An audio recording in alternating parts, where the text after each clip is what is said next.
Well, the van is out here and ready to go. Dawn just came in the house. Good morning, van.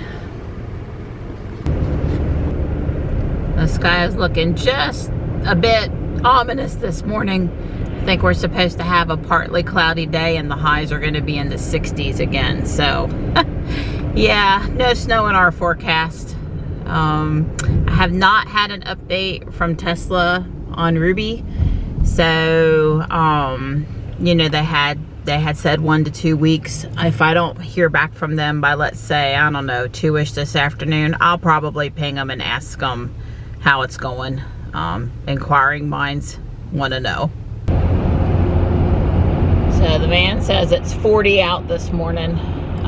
Traffic's moving along pretty good so far. I'm really glad the guy in the Mustang that had the loud exhaust that sounded like it needed to be on the racetrack, I'm glad that he got up far enough ahead in front of us. I don't have to listen to him anymore, because that was really annoying first thing in the morning. Listening to a little Rick Springfield and Luther Vandross on the Oli station, singing along, and just glad that it's Friday. Turn the van off for a minute while I'm sitting over here playing Pokemon. It's so not calming hearing the engine running. The sky color looked really pretty to the east, and I wanted to get a clip of it, and then when I turned to the east, the clouds had refilled the sky and the pretty sunrise had disappeared.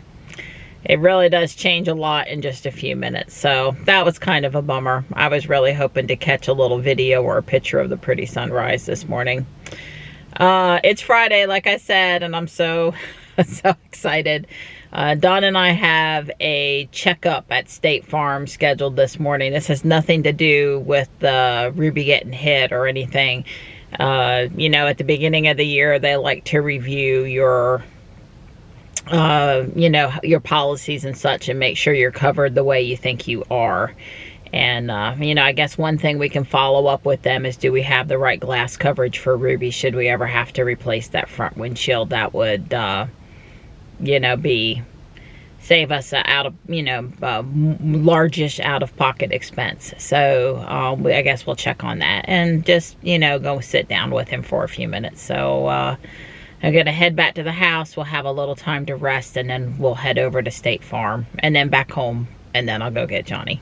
I needed to stop in Home Depot this morning, and they have a lot of new pretty orchids out. I guess it'll be Valentine's Day in time for flowers to be out pretty soon. We're getting ready to leave for State Farm. I thought I'd come see Tux. Hey, buddy. Hi. Hi. Dawn and I are on our way to the State Farm insurance review, and look at what pulled up beside us.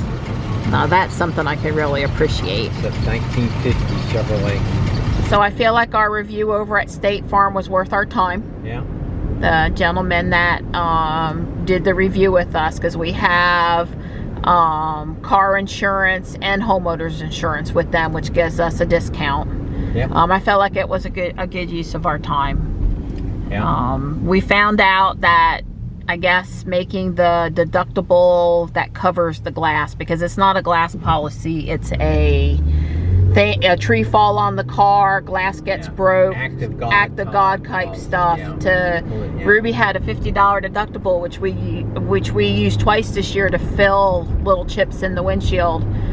Getting that down to zero did not cost us much more. It's probably cost effective for us to go down to zero on that. Like $2.30 every 6, so it's like $5 a year to go from the 50 to 0. So it's like, well, what are the chances Ruby's going to pick up another rock in the next 10 years? I'd say very good. Yeah. And I did not realize I already had that good of coverage on the van, and the van has a very sizable chip in the windshield, plus at least 1 and possibly 2 other smaller chips. So I might look at either replacement or chip repair for the van also. And he gave us the card of a local business, sort of out by where Michelle lives in Willow Spring in Cleveland, Capital City Glass to possibly contact. So that was good, because I didn't understand I could go in the van and get it handled for no cost. And he reassured us that using the towing coverage and the glass coverage will not raise our insurance cost, and won't get us into trouble with them either. Right. So that's good. We have towing up to $100. Anything over 100 we pay. Right. So it will take the bite out of a tow. But it would not necessarily be completely covered, especially, I guess, if it were Ruby and we needed the flatbed. I don't know how they decide how much to charge you. If we called East Coast is a regular tow truck more or less than a flatbed, I don't know the answer to that. But obviously Ruby would need a flatbed. Right. She's not going to need to get towed again, though. That's right. But more yeah. So, but we understand what we can safely use, what's covered. It was worthwhile. So I guess if you're a nice State Farm person offers to sit down with you, it's probably worth your hour. For us, it was an hour and a half, because we're older and we have a lot of vehicles and questions. We did a lot of asking about what the cost will be to insure Johnny. Yeah, found that out. It's no longer more expensive to insure boys than girls, according to the agent we talked to today. And in North Carolina, in State Farm. At State Farm. And, you know, they have that safe driver where they put the device on the car, so or your phone or something. Put a couple of those on Johnny. So right. Well, it's not any different than what we would be able to do if he was driving a Tesla. Because we would go into TeslaFi and see the maximum speed for that drive. We would be reviewing it. But this apparently will pick up like very specific, fast. You know, on a drive you can see the maximum speed in TeslaFi. I can't tell which stoplight you floored it at. Right, this will tell or you. Don, tell which stoplight I floored it at. But you know, you get the gist. This is a little more granular. Yeah, so, and I wouldn't hide it from him, but it'd be like, this is a condition of us paying your, what will probably be $1,200 a year insurance. Yeah. Is Mom and Mr. Don are going to review with you your driving record. Well, because what's going to happen is when he doesn't drive safely, State Farm's going to say, hey, you know, to redo this policy, Mr. Miller, it's going to cost you an extra $600. It's going to be $1,800, and that's going to come out of Johnny's pocket.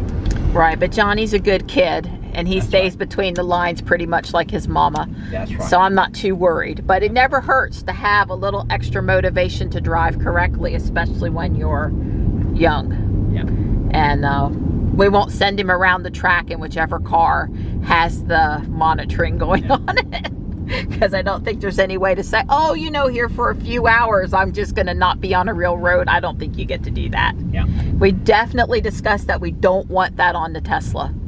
Right. It takes all the fun out of it. Right. They monitor acceleration. Right. They would be looking at acceleration at the stoplight. But he did warn us. He said, for the money that we were going to save this time, it didn't look too impressive. It wasn't very impressive, but he said, you know, it could be 30%. Right. Over time, if you put the safe driving thing, drive safe device or tracking stuff on your vehicle, then over time you can save more. That's exactly what it said. Yes. Yeah. So that could save somebody some coin.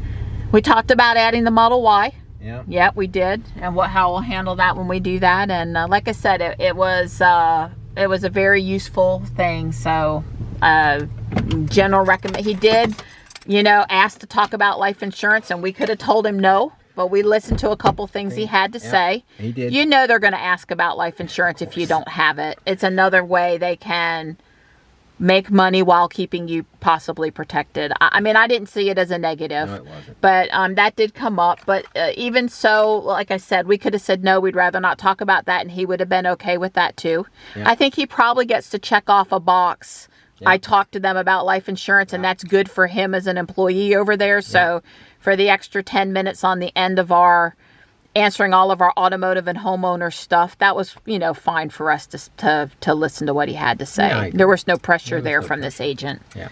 So yeah, listen, probably should do that insurance review. You may find out you're paying or not paying for something you need or don't need. Right. Well, in our case, one of the complications were, you know, Marianne had her policy and then I had a policy, and then when we got married, we joined them up.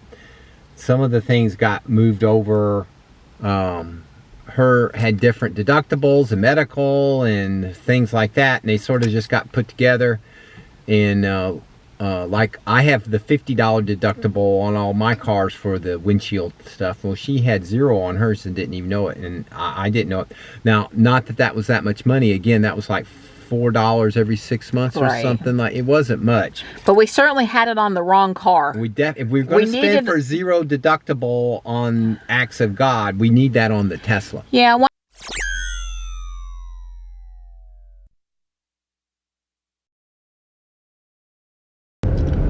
Don's out on his run, and I'm headed to pick up Johnny.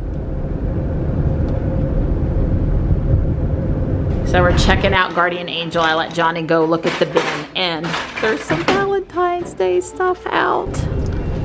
Well, Johnny and I had a good time at Guardian Angel. All of the ladies in there really enjoyed seeing him, giving him a hug, and Mr. Mark too.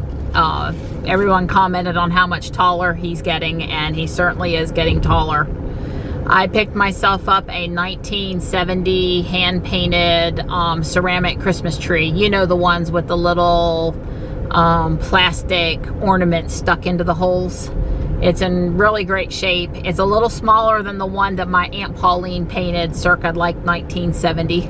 And but I think they'll complement each other very nicely, and I'll probably display both of them next year. So I was kind of excited about that. You don't see those in great shape very often. Hey there, was you just coming out to the garage to do something? No, I come out. I started on the backup camera. Oh wow, way cool, I see. Yeah. You got something glued over there? I got it Velcroed actually. Velcroed, okay. Way cool. You made eggs? I made eggs, I sure did. Wow. Everybody's trained on eggs. I like it. I have to say, it's pretty, so what do you do now? You just let it sit, or you just put them in cold water? Yep, you just go ahead and undo the dome, or take the dome off. Yeah. Yeah, because it says not to seal it when the dome is on. Yeah, okay. And I just get out the little saucepan and put cold water in it and drop the eggs down in the saucepan to cool off. Sounds good.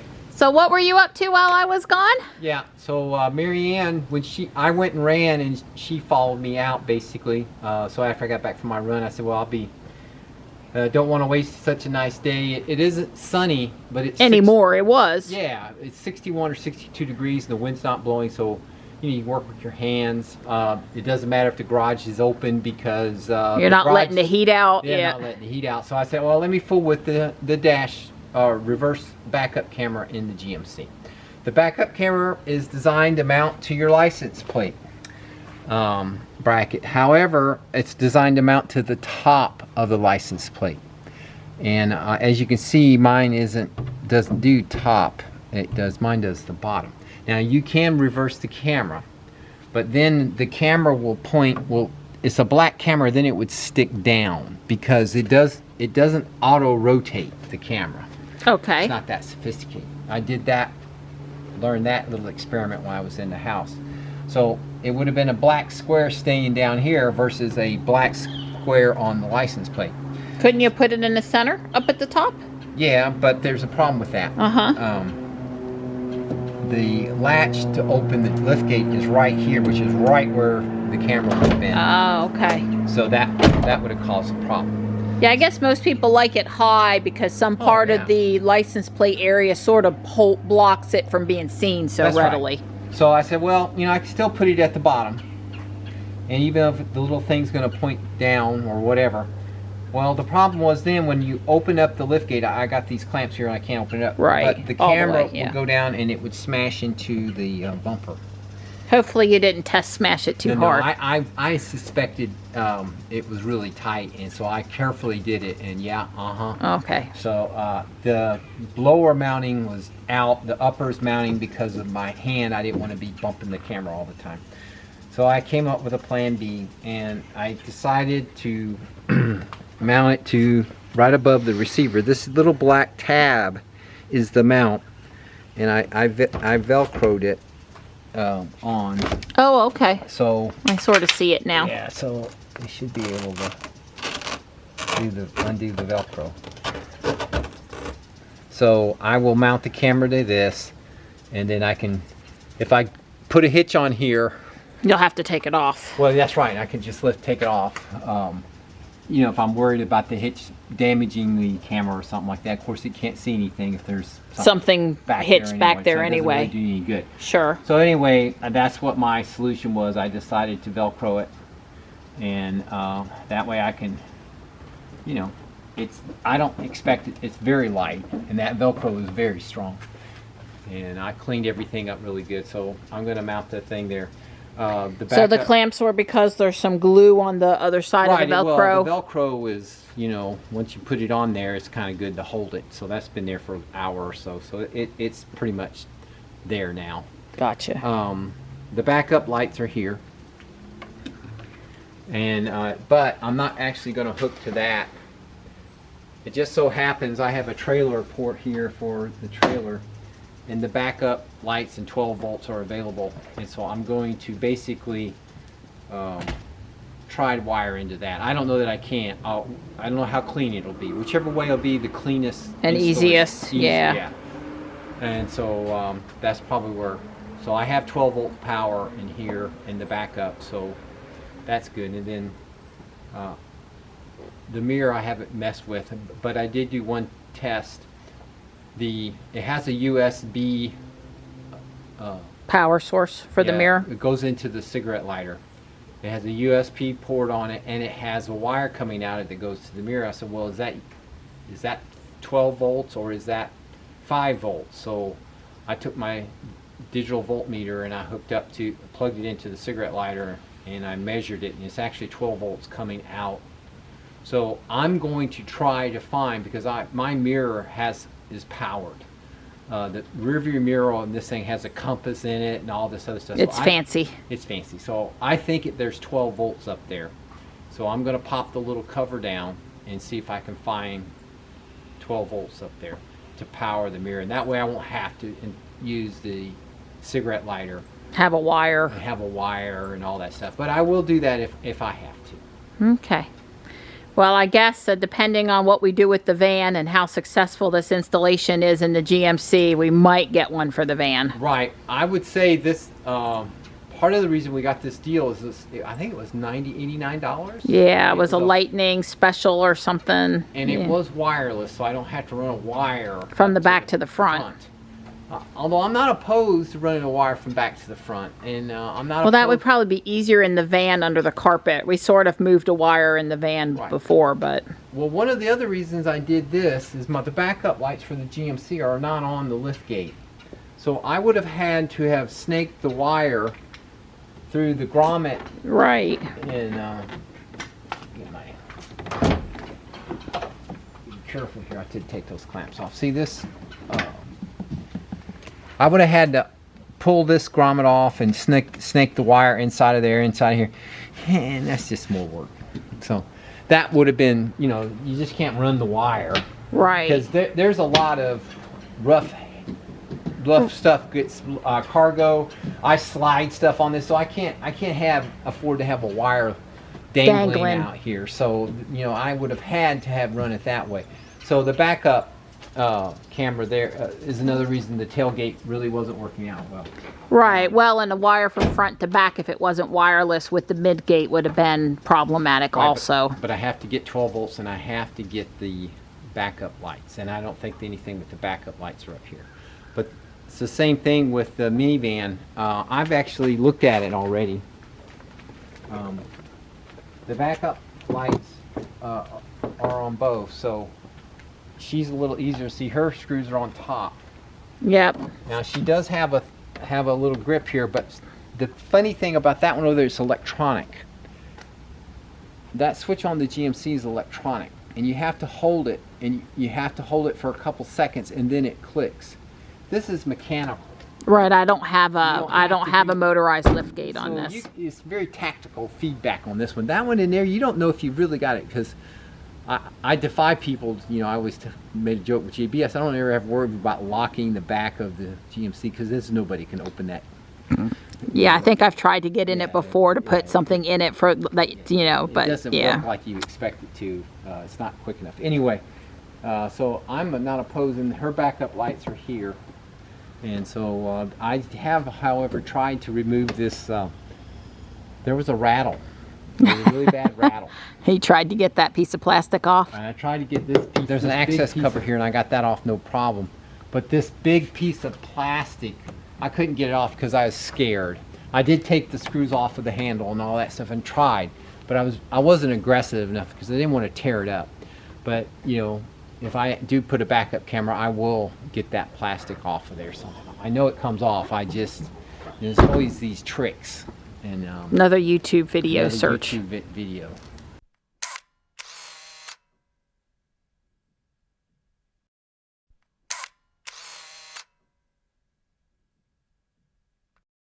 Well, Slate and Gray are still a little tentative about having me around after I hauled them off this week, but we're working on building that trust back up. And of course, Tux is, well, he's being Tux. Have a good weekend. You too. Do good in class.